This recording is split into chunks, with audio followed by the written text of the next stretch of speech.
So this is just a quick update on the Vital Rosa case. For those who don't know, Vital Rosa was Carl Lentz's right-hand man for a period of time.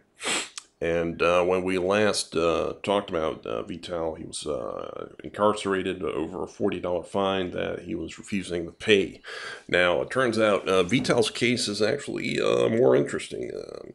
I was checking up to see what he was up to recently, and it turns out that he recently lost a appeal on a foreclosure case that he's been dealing with for about 2 years. But more interestingly, in early December, his brother was arrested for failing to show up to trial on a cocaine trafficking charges. Vital had posted $20,000 bail to get his brother out of jail until trial. Then, based on what appears to be Vital's advice, his brother did not show up to trial. And because he did not show up to trial, Vital lost a $20,000 bail, and his brother was incarcerated. Now, this kind of sheds more light on Vital's situation because now it appears that the reason why Vital was going to Virginia to visit Carl and get his advice on legal matters was to help get his brother out of jail and out of trouble with the law. Now, as Vital has found out firsthand, Carl's advice did not work. The letter writing and all this nonsense did not work. And I warned him that it would not work, as well as other people that it would not work.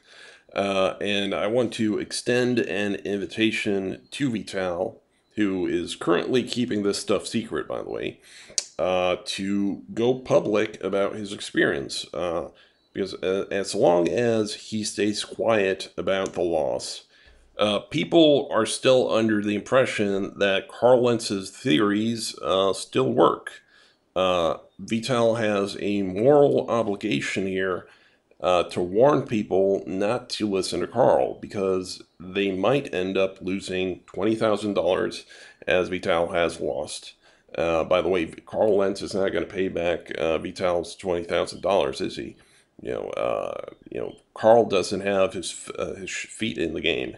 Vital loses and Carl gets off unscathed. Similarly, Carl is not going to get your brother out of jail now that he's in there.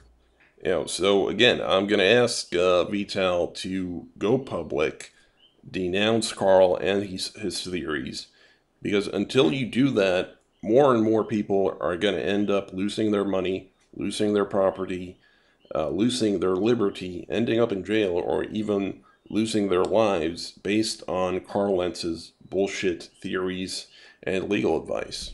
And by the way, I'm not going to post your brother's full criminal record out of respect for you, but goddamn, on some level, I'm kind of glad that he's in jail.